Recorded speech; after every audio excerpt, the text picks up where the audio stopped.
Hi all, Dr. McFadden here. Today's video is the introduction to our course, focusing on what a language is and how we study it. What is a language? For the purposes of this course, we will use as definition a systematic and conventional means of human communication by way of vocal sounds and or visual representation by words or signs, subject to change and redundancy. Let's take some time to unpack that definition. To say that a language is systematic means that it is composed of a series of interrelated systems governed by rules. These systems have structures and patterns that can be combined to create meaning, and we tend to internalize these systems as we learn to use the language over time. The systems can be overt or covert, as we will discuss later in the term. The first system we will examine is phonology, which is the study of sounds in a language.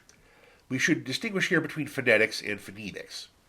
Phonetics is the study of the body's physical production of sounds as sounds outside of a language system, while phonemics is the study of how sounds produce meaning within a language system. In phonology, we must also define two basic terms, phonemes and allophones. Phonemes are the smallest individual significant unit of sound. They can convey meaning, but do not necessarily have meaning in themselves. For example, P is a letter of the alphabet that is heavily aspirated in the word pan, but not heavily aspirated in the word span. Allophones are words with slightly different pronunciations of the same basic sound that do not change the meaning of the words. For an example of a sound being phonemic, we can look at what happens when we change a P sound to a T sound in the words pan and span, making them tan and stan. The change in the two consonant sounds changes the meaning of the words from a cooking instrument to a color, and from a bridge to an obsessed fan. The two different sounds change the meaning of the words, marking the difference as phonemic. However, if you ever heard someone pronounce the word Italian as Italian, even though the phonemes for the short vowel I and the diphthong AI sound different, the difference does not change the meaning of the word, and it is said to be allophonic. The next system we will examine is morphology, which is the study of meaningful units of language. Literally from the Greek, it is the study of shapes and forms. As a phoneme is the smallest significant unit of sound, a morpheme is the smallest significant unit of meaning within a word. For example, in the word unfriendly, we see three morphemes. Un negates, friend indicates one's relationship to another person, and li is an adjective forming suffix. There are two types of morphemes. A free morpheme can stand on its own as a word, while a bound morpheme cannot stand on its own. It is usually an affix of some sort, but sometimes it can be a root as well. For example, in nonsense, non is a bound morpheme that negates, while sense is a free morpheme that indicates reason. However, in accept, both morphemes are bound. Accept is from a Latin root that indicates taking, while ac modifies that root to mean taking something to oneself. In the previous slide, I mentioned affixes. An affix is a prefix or a suffix in English that is attached to a root morpheme. Infixes, which are inserted into the middle of a word, are less common in English. An inflectional affix is usually a suffix that makes a word meaningful in number or tense. For example, plurals and past or present participles, as with the endings s, ed, and ing. A derivational affix is a prefix or suffix that makes a new word derived from the original root. For example, un negates, m forms a verb from a noun, con indicates a joining, less indicates a loss or an absence, li forms an adverb or adjective, and so on. As allophones are phonemes that do not change the meaning of words, allomorphs are variant versions of a morpheme that do not change its meaning. For example, the Latin word tendere means to stretch or to reach out, but it occurs in several versions in English, as tent in attention, a stretching of one's thoughts to something, with Latin ad assimilating to a at in English, as tend in contend, to reach out for something with someone else, when combined with the prefix con, with, as tends in extension to stretch away with the prefix x from someplace, and in intense, implying a reaching inside with one's thoughts or effort. The spelling and sound may change in the root, but there is no change in the meaning of the root. However, a lack of change does not mean that there is no change in significance.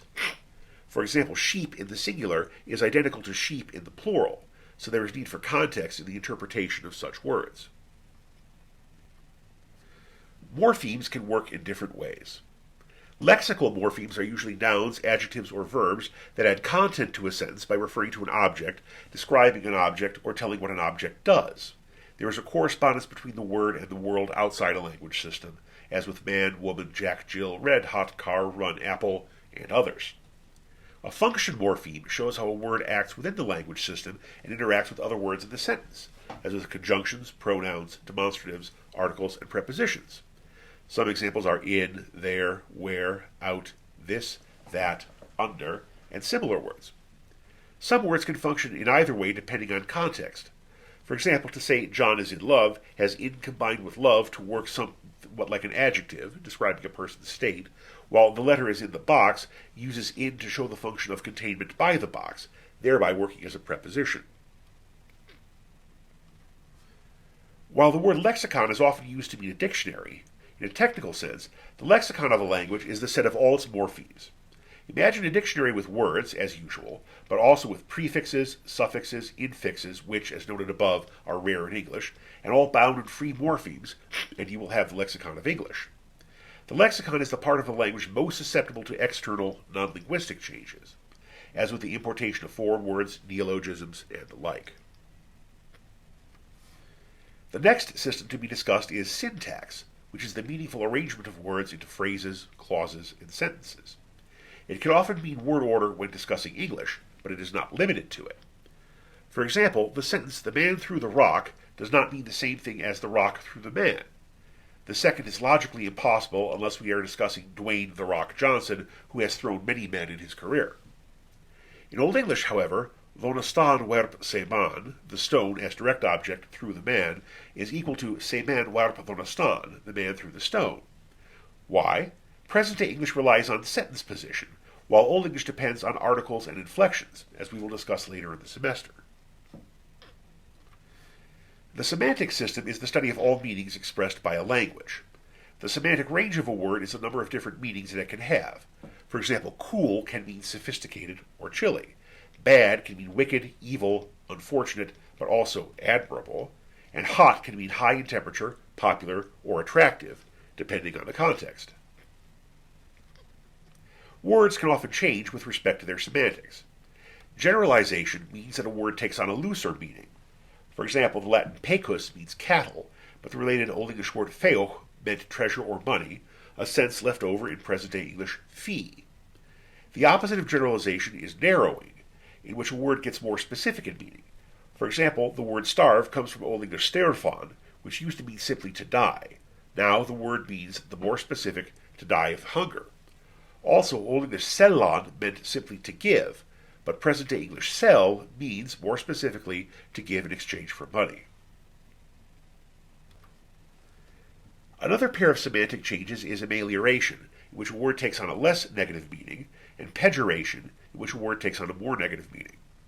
For the former, croon, to sing, is an ameliorated form of the Old English word for groan, while Old English moody, proud or brave, has pejorated to mean moody.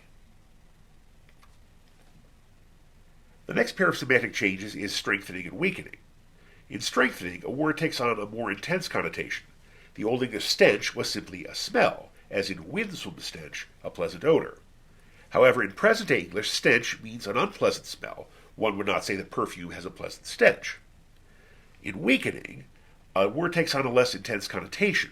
The Old English solna, immediately, becomes soon in present-day English, while Old English quellan, to kill, becomes merely quell, to suppress. Another pair of semantic changes is abstraction and concretization. In abstraction, a word moves from representing an object to representing an idea. In Latin, pagus is a country district. A paganus was a country dweller, one who didn't live in Rome, where Christianity first took off in the Roman Empire.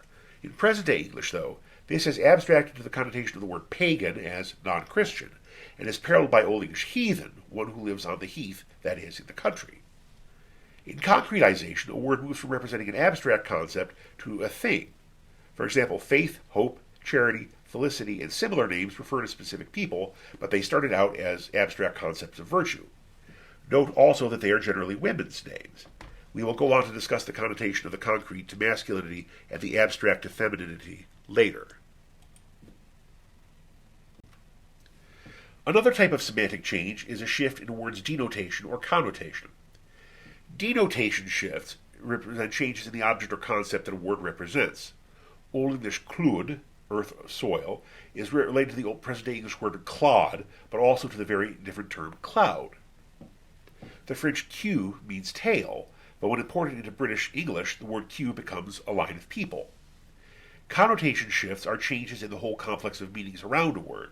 For example, Old English wyrm, dragon or serpent, has also expanded to include present-day English worm, while Old English mod, mind, heart, or spirit, becomes present-day English mood, emotional state. The last system we will be discussing is pragmatics. Pragmatics is the study of the use of language in a practical sense, that is, how a statement's meaning is interpreted in context. For example, if you are asked, do you know what time it is? You could answer yes validly if you do literally know what time it is, but in context, most people would interpret that question as a request. In that case, one might answer, yes, it's 3 o'clock. For another example, if two students are on the way to the principal's office to be disciplined, one might say to the other, this should be fun. Unless the students actually enjoy being yelled at by the principal, the context of the statement suggests that it should be taken as irony. Last, if someone tells you that you have let the cat out of the bag, the context usually suggests that the statement should be interpreted as an idiomatic expression for revealing a secret, as opposed to actually freeing a cat, assuming, of course, that you survived putting the cat into the bag. When we say that a language is conventional and arbitrary, it means that all users make judgment calls that are then agreed upon as standards.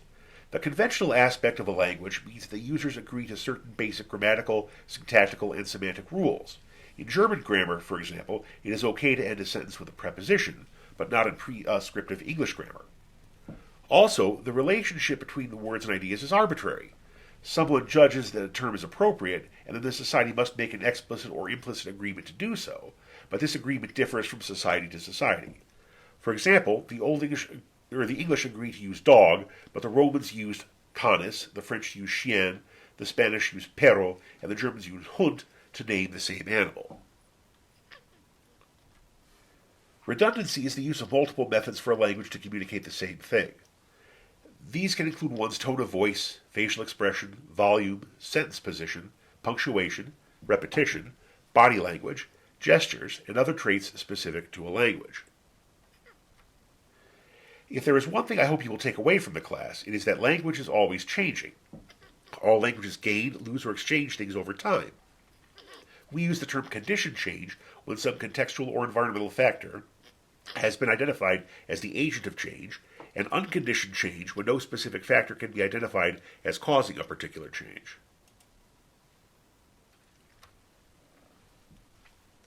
Why does language change? Several reasons have been proposed. Language is learned behavior, so some changes will be socially driven, while others are learned physical traits. The principle of least effort suggests that haste, speed, or difficulty of pronunciation of certain patterns brings about change. The idea of analogy argues that similar, but not identical words will be made to conform to one pattern for simplicity's sake, as with the loss of Old English endings in the Anglo-Norman period. English has also changed due to the influence of other languages, social groups, and sets of conventions and encounters. These strategies include accommodation, pidginization, creolization, and borrowing, all to be discussed later in the term.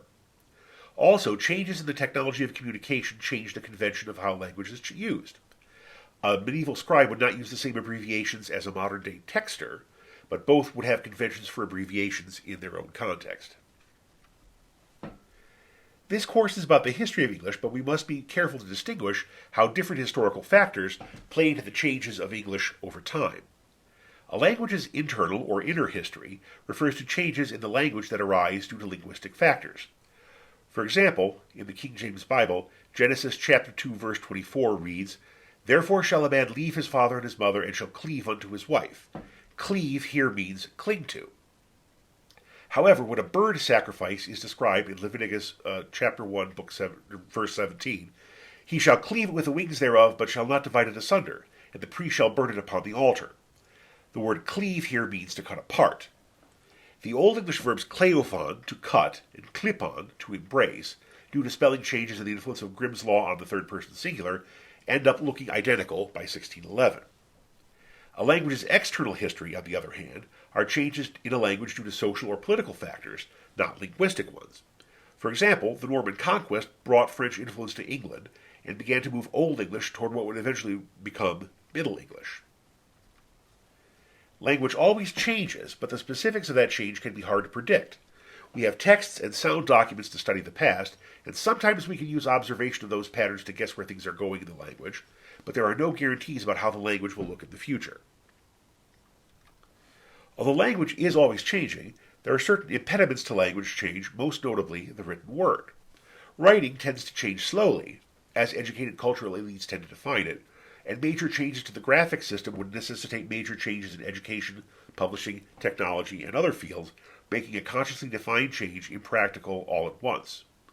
Also, a text serves as its own example. Once it is written, a precedent and a record have been set, and they tend not to change easily. Although these dates are somewhat arbitrary, as English does not change overnight, for the purposes of this course we will divide English into several major periods. The first noted use of Germanic languages in England was roughly in 450 AD, when Anglian, Saxon, and Jutish were distinct languages. This was the early Germanic period. By about 700 or so, a definable language can be discerned in England. The Old English language continued to grow and develop, but the Norman conquest in 1066 began a contact period, the Anglo-Norman era, which lasted until about 1150. Between 1150 and about 1500, a new, recognizably hybrid language, Middle English, grew into use.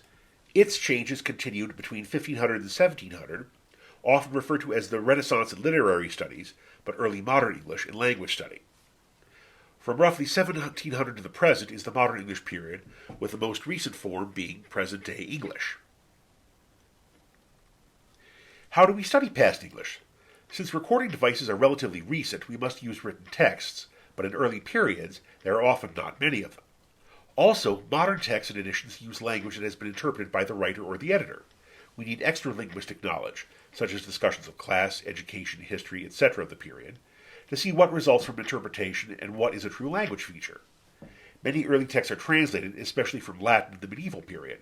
Some features of the source language are imported that may not reflect the daily practice of the target language. Also, given that there is a tendency for writing to be the province of an educated elite, many early documents are prescriptive, not descriptive. We will see what is socially considered to be good English, not the language actually spoken by most people. On the plus side, the last major spelling shift in English was about 500 years ago. A lot of philological information is present in our seemingly confused spelling, so we can get a good idea of how early English was written and spoken, if not a perfect one. Sound recording is very recent, a mid-19th century invention, and while we can hear English as spoken in the last 150 years or so, it biases us towards modern pronunciation. We must be careful not to impose too much modern English on the English of the more distant past. Many thanks for your attention, and we will continue with the sounds of English next time.